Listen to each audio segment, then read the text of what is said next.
Thanks, Karen. A story developing right now in uncertain times and with stocks collapsing to a 12-year low. President Obama is putting the finishing touches on a critical speech that he'll deliver tonight. People across the country are getting impatient and uneasy as the bills pile up and they want answers. We went out to hear what's on your mind right now.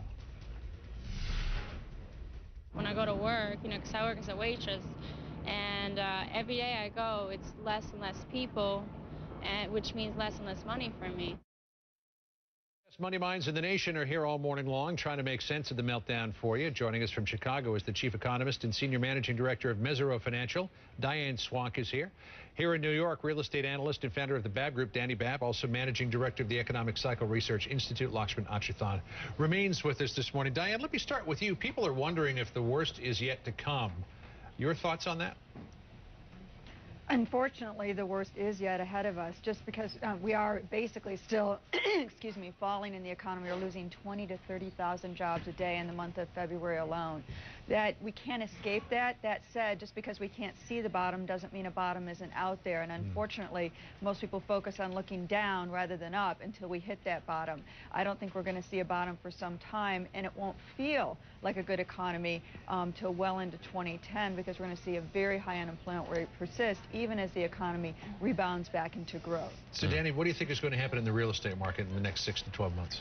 We're going to continue to see a downcline in most areas, particularly those that were heavily investor-driven, like Nevada, Florida, California. I think that we can expect to see that continue, but I think more importantly is that we're going to start to begin to see the trouble in the jumbo markets, jumbo primes, people with good credit, expensive homes. Home prices have tumbled. There are negative amortization mortgages that are about to reset. 2009, 2010 is when that's going to happen. Right. And Lakshman, people look to these big announcements by the president as, come on, please, we need some confidence here, turn things around. But, we had Geithner talking about the bank bailout. Right. Nothing happened. We had the president talking about the real estate bailout. Nothing happened. We had him talking, promoting this economic stimulus package.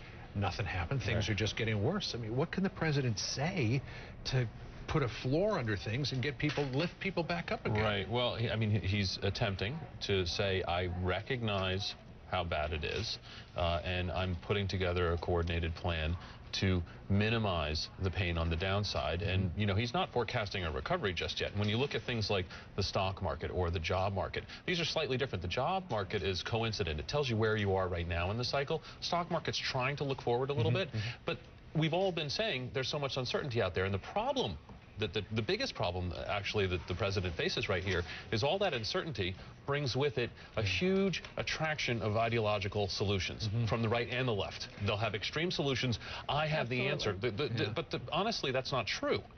When we're looking at, you can alternatively look at objective leading indicators of the economy. They're continuing to go down. So based on that fact, you must try to minimize the downturn as best as you can. Diane, if you were writing the president's address tonight, what would you have him say?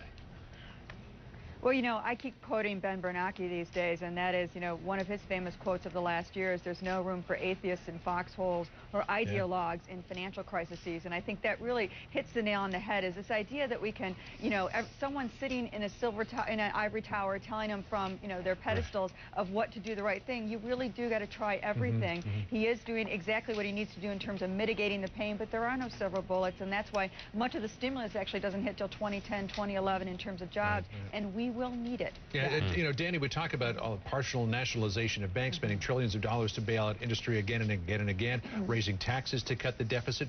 What direction is this administration headed in? A year from now, are we going to see a lot more government involvement in our lives? I do think we will see much more government involvement. When we look at, the banking situation, for example, in some cases, the government, the taxpayers may own 40% or more of a very strong position in banks.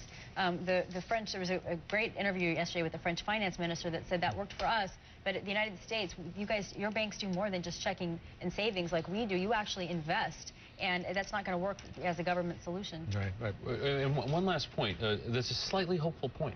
Okay, the business cycle always turns. If we did nothing, it would turn. It would be a very sharp downturn. If we do something, it'll still turn.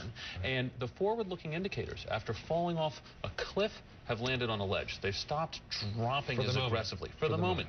So we get a little bit of a reprieve here. All right. Well, we're watching very closely tonight and tomorrow for a reaction to all of this. Good to talk to you, folks. Thanks for coming in this morning. Appreciate it. A reminder to tune in to CNN tonight at 9 o'clock Eastern. President Obama will make his first address to the nation on the state of the economy. See it live right here or with your friends on Facebook at CNN.com.